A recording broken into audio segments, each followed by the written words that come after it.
what's happening, everybody? Welcome to a breaking news edition of Orangebloods Live. I'm Jeff Ketchum. That is Jason Sukumel. The Longhorns have picked up commitment number 17, Allen edge rusher Zina Umeozulu. There we go. I feel like I'm just going to keep the pronunciation guide in front of me for the rest of my life. Has committed to the Longhorns over Texas A&M and Oklahoma. Just made that announcement seconds ago at Allen High School. Like I said, number 17 for the Longhorns. To give you a little bit of information about who exactly Zena is, he's a four-star prospect by all of the recruiting services. Basically, everybody has him rated as a low four-star. ESPN's got him as a mid four-star, ranked number 192 in the nation, according to Rivals.com, 161 by ESPN. They're the two that have him ranked nationally. Everybody else has him as a four-star guy, a top 50-ish prospect in the state of Texas. He joins his brother and was even wearing his brother's jersey while announcing the decision. Jason, your initial reaction to the Longhorns picking up number 17, Mr. Zina Umeozulu? Yeah, I'm not always a big fan of the gimmicks with like these announcements, the hats and this, that, and the other, but I thought it was pretty cool that he had his brother's jersey on. You know, nice shout out to his brother. And if you notice, Ketch, there was another young man sitting beside him. That's his twin brother, Zena's twin brother, who will be coming to Texas as a preferred walk-on is the plan. But, solid pickup for Texas. The staff's been on him for, man, it feels like a couple of years probably. Offered him very early. He blew up as a sophomore up there at Allen. Had a pretty solid year last year, obviously a senior year this year. So Texas has been on him a while. It was down to Texas A&M, and Oklahoma. Alabama, I'm looking at his profile. Alabama had offered, Florida, Georgia. I mean, he has some big-time offers. You can go down the list. Miami, Michigan, so Nebraska, Notre Dame, big-time player. I think he's a tremendous prospect with a lot of upside, but he's got a lot of development to do. He's still kind of long and lean, so he's going to need to kind of fill out his frame a little bit. But if that can happen, if he can be patient for a year or two, I think he has a chance to be a tremendous upside player for Texas. Yeah, I think you said it. He is, well, first of all, whenever you are a low four-star, three-star, mid four-star, a lot of times that means, it may take a while before it completely kicks in. I think you look at him, it's doubling down on the edge position. Yes, they got a commitment from Colin Simmons, but they will continue every year to want to add multiple potential difference makers in that area at that position. He's not a guy that I would expect to come in and make an instant impact, Jason. I think it may take 2 or 3 seasons. I think he's a guy that looks like potentially a redshirt option coming in for the 2024 season. He just needs to bulk up. No, he looks physically like a young Joseph Osai. But when Joseph Osai left Texas, he looked monumentally different from a physical standpoint. Suddenly he's an NFL athlete. And I kind of think the same thing about Zena. They kind of ranked about the same as prospects. If I was going to draw a comparison from one guy to another, it might be that. I would say that I had Joseph Osai ranked a little bit higher than Zena, but not much. Both of them in that 4-star range. And his upside is a guy that can be a star at the next level, puts the right amount of work into it. And if they're patient, I think he's a guy that can be a starting level player on this Texas defense, but it will take some work. I think unlike Simmons, he'll be able to come in, not have a ton of pressure on him, develop his body, develop his game. And then I think in a couple of years, we'll see where we're at. But the makings of a really good player are there. It's just going to take some time. Yeah, and as I look at this Catch, this moves Texas up to number 17 in the Rivals team recruiting rankings. I think they're 21 or 22 before this. So gives them a nice bump in the recruiting rankings, 17 commitments, number 17 in the country in the rankings. But I agree with you. That's a good comparison on the Osai. Someone asked me, I think it was Anwar Richardson, said if I would, we were talking about just how long and lean he is. He goes kind of like Charles Omenihu. And I said, a little bit, but different player than Charles and not quite as tall as Charles. Maybe he's kind of in between those two, but he kind of has that same athleticism you see in Osai when you look at Zena's film. There's not a lot of film of him out there, to be honest with you, but so I'm watching like individual game clips and, a lot of athleticism, a lot of effort. You heard his coach talk about it. I mean, he will run down plays from, if they're not close to him, they'll run down plays away from him. And there's one play where I saw he's lined up right above the nose of the right tackle, and he does a stunt, but he stunts all the way where he basically comes inside the left tackle's shoulder. So I mean, he goes all the way around pretty much the entire line of scrimmage, gets in the backfield pretty quickly, and makes a sack. So that tells him he's a pretty good athlete with a pretty explosive first step, good speed. But you're right. I mean, he's a little bit of a, I won't say developmental, but he's going to take a little bit of seasoning, take a little bit of time. The Texas coaches, he just visited last week for the season opener for the Rice game. Watched his brother play, and the Texas coaches have been talking to him about. You mentioned Colin Simmons. Hey man, we need players like you and Colin when we go to the SEC. Come here to Texas. We can figure out a way to get you guys out there together and let you guys dominate. So that was actually an interesting sales pitch. Not, hey, you're going to come in and compete with Colin Simmons, but come in and play with Colin Simmons, and we'll figure out a way to kind of get you guys both active and get you guys both making plays out there. So again, nice pickup for Texas. Is a guy that, I mean, Texas A&M really wanted him. Oklahoma really wanted him. And the Longhorns won out. So good pickup for the Longhorns. I mean, the value of an edge guy with his frame and athleticism is usually worth the weight in gold. It will take a little bit of time, but it's interesting. He and Colin Simmons have fairly similar physical profiles right now. They're not light in years difference. I think the difference is right now Colin Simmons is a better player, and he comes with a little bit extra juice in terms of burst, speed, explosion, just raw athleticism. I think Colin Simmons is what it looks like when you see an elite prospect at this edge position with kind of that physical profile. And I think Zena is a guy that a little bit below that, which is why I think it'll take a few years of development. But you know what? The one knock on Colin, sometimes if you're going to ever, it's maybe that he's not quite tall enough, right? People critique his size a little bit. Well, Zena's probably, I mean, I would guess at least just a good solid inch, maybe more, taller, a little bit lighter. But, you can make an argument in terms of 4 years down the road, Zena might actually have a better potential for a better frame to fill out than Colin. But, what Colin brings to the table is, of course, his explosiveness and so many other factors. But, I like the upside of Zena quite a bit. It's interesting.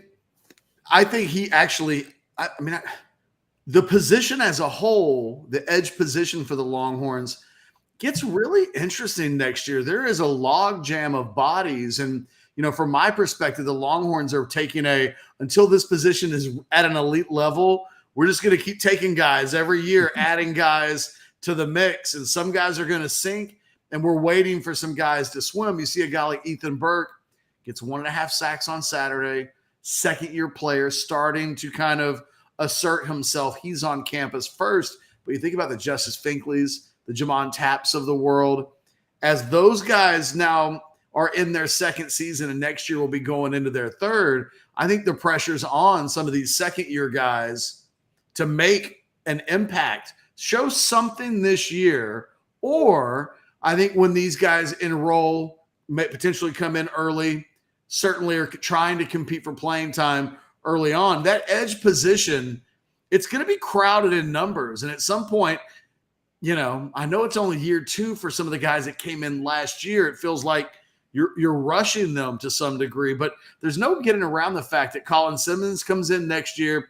Zena now adds to the mix. We know that Colton Vasek is a guy that's entered the program, and they feel like a little bit like Zena that he needs at least a year in the program probably to fill out a little bit physically.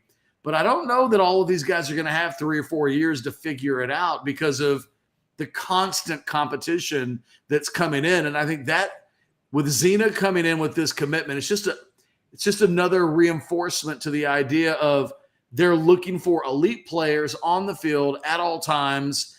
And if they don't get it done, there will be 2 more coming behind them in future years. And it's kind of the state of the play of the roster at Texas right now. While when we think about the game against Alabama this weekend, that's still an area that they need improvement in. There's no real sure thing. At this point, Ethan Burke's played one pretty solid game as the starter there. But what the Texas coaches have been telling these guys is that playing time is available. Come in, take a job, be that guy. And I'm curious, hold Zena in terms of an early impact. Do you know if he's an early enrollee or He is. not? He's an early enrollee, and what you're talking about is true. But that's how championship programs are built, man. Hey, if you don't, if you don't come in and make your mark by maybe year 2 to some degree, you're probably going to get passed up if it's a good program that's recruiting pretty well. Obviously, today's day and age of the portal, that can impact things. But like someone was talking about Alabama on our Orangebloods message board, and I don't even remember. It was maybe my recruiting Q&A or something. But they were talking about how Alabama. That's what it was. Alabama only returns, what is it, like 9 starters or something from last year's team. But that doesn't slow down Alabama because they lose so many great players, and they got so many great players waiting in the wings. Well, that's what Texas is trying to get to. And you stockpile talent like Colin Simmons and Zina Umeozulu and some of these other guys, Colton Bosick. And yeah, you want to just keep having reloading behind them. They'll try to do it again next year, and it kind of turns into survival of the fittest. And if you're not making your mark by year 2, maybe year 3 at the latest, you're probably getting passed up. So some of those guys you mentioned, they're kind of on the clock, the Justice Finkleys and the Jamon Taps, because these young reinforcements are coming, man. They're going to be hungry, and they're really good. Harry Orange Wookie once has a super chat contribution that kind of cracks me up. He says, there was a time I saw a lot of OU DNAs, BS on his likes and timeline. Glad that is over for now. Hook 'em. I think that's probably over in general. I do too. I don't think there's any wavering, but I'm really interested, Harry. I'm supposed to talk to Zena hopefully tonight, maybe tomorrow. He and I talked on Monday, and I said, hey, assume if it's Texas, I'll follow up with you later in the week. And he's like, yeah, it sounds good. So talk to you later in the week. But I'm curious to ask him about that because, like, when did he really know? He told me when we talked on Monday, he started to get some clarity last week. So he said it was pretty late. I want to really, now that he's committed, I'm like, all right, dude, let's talk honestly. Like, how close was this? And how long did you really know that you were probably going to wind up at Texas? Because early on in this process, man, I mean, and maybe I read it wrong, but I talked to Zena quite a bit, and I never thought that he was truly a lock for Texas. The interest in Oklahoma was legit. The interest in A&M. There was a time early on, man. Arkansas, he told me flat out, Arkansas was probably his number 1 team. That was really early in his recruitment. So it wasn't, everybody kind of always thought it was going to be Texas just because his brother is at Texas. And that makes sense. I mean, I always had Texas as the leader on my recruiting board, and I had my future cast in for Texas. But I never got the feeling it was a slam dunk, a year ago necessarily. So I've got questions, like Harry said, the OU stuff on his Twitter timeline, A&M, was that just gamesmanship, or was the interest really that strong? I'm hoping to talk to him tonight, and I'll hopefully have an update in the war room tomorrow on Orangebloods. Well, it's interesting because I put my future cast in on him in mid-July, and that was after talking to sources behind the scenes. Texas has felt really good. I think he's done a good job of kind of downplaying the Texas factor for a while. And I think in part, in order to get A&M and Oklahoma to really engage, they had to feel like they had a legit chance that they're not completely wasting their time. But at least for the last 2 months or so, I've had a number of people tell me that they viewed him as a done deal to Texas, that it was absolutely going to happen. To be fair, some of those same people were pointing at a commitment from a week ago that they also thought was going to be a sure thing. So there's been a lot of confidence. Sometimes you wonder, is there misplaced confidence for Texas? Texas always thinks they're going to get everybody.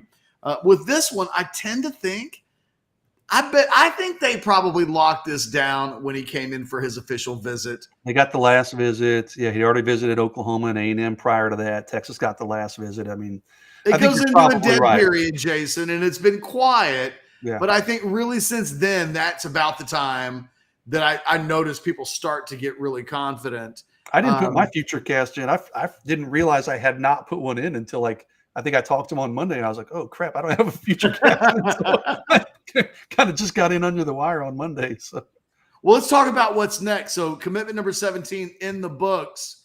Let's go over the recruiting schedule as we know it. What's next on the calendar? Nothing is officially scheduled. DeAndre Baker is supposed to visit next weekend, I believe. He's supposed to visit Nebraska, and then he said he will have a decision probably shortly after that. But yeah, I'm trying to think off the top of my head. Nobody's officially on the schedule. We're still waiting for Kobe Black to drop. He hasn't announced an official date yet. So, we think that one could happen pretty soon. Baker could happen pretty soon. There was some talk that Ryan Wingo might announce before the season. That obviously didn't happen. So, is he going to stick to that December timeline he keeps talking about? A lot of guys were watching for potential decisions, but nobody that has a firm date that unless I'm missing somebody. I was just going to say, I still have people telling me that that Kobe Black will happen sooner rather than later. But every time you specifically inquire about that, there hasn't been an indication yet that that's coming Not down an the pike official anytime date, but soon. last time I talked to his dad, and I need to follow up, he did tell me, hey, he's probably going to take a couple of visits in September and then commit shortly thereafter. So, we're talking the next few weeks potentially, but Kobe keeps saying, hey, it could go all the way to December. It could be in a few weeks. So it's kind of up in the air, but potentially it could happen in September, I think. And because of the first week of the season, I think the Ryan Wingo not committing by, there was some thought, will he just go ahead and make an announcement by September 1st and we'll see what happens in December, but maybe starting September 1st, he starts collecting on NIL. Maybe it leads to an early commitment. Very low key. It's what, the 6th? So now we're into September. There had been some will this happen or will it not? It seems like it's not going to. No news is good news for Texas. Yeah. You got that. It's exactly where I was going. If you're Texas, the last 5-6 days or so have been quiet on the Ryan Wingo front. And given the position that Texas feels like it has, probably a good thing. Any final comments before we wrap up, Jason? Yeah, you're making me realize I probably need to make a call on Ryan Wingo for a war room update for tomorrow. There it is. Any scuttlebutt on the Missouri side. No, good day for Texas. They needed this commitment. Hadn't had a commitment since Colin Simmons. I think this could help build a little bit of momentum if they can get Kobe Black on board in the near future, like we think is a possibility. Brandon Baker possibly, maybe even by the end of this month. They could really establish some momentum. So this is a nice step for Texas landing Zena's commitment today. We're almost at a point where there's just nothing but big national super blue chips left. The final calm before the real maddening storm, if you will. Longhorns pick up a 4-star defensive end, Zina Umeozulu. There's a low at the end. He makes his commitment. It's never a bad thing to dip into Allen High School. For too long, the Longhorns haven't had a real presence there. Now they've got the brothers plus a third brother, as you mentioned at the top of the video, that is planning to walk on and join the younger brother. So the whole family will be at Texas in the future for game days, but getting a foundation pieces to build up continued relationships and foundation and building blocks in Allen High School will remain a huge need for the Longhorns moving in for the rest of this decade and beyond. Allen, kind of a big deal, and the Longhorns certainly have missed out on some of the talent that's come out of that high school. It used to always go to Texas A&M, it felt like, although eventually, to OU as well. So for the Longhorns to get some fence posts built in that area, not a bad thing at all. Guys, do us a solid. Like this video, subscribe to the channel, slam that notifications button, do all of those things, and know that we got outsiders later on tonight. Corey Redding will be joining the show. We'll have all of the content, all of the shows as we lead into the final 48 hours leading up to the Alabama game. For myself and Jason Sukumel, you guys have a great rest of the night. We'll see you tomorrow.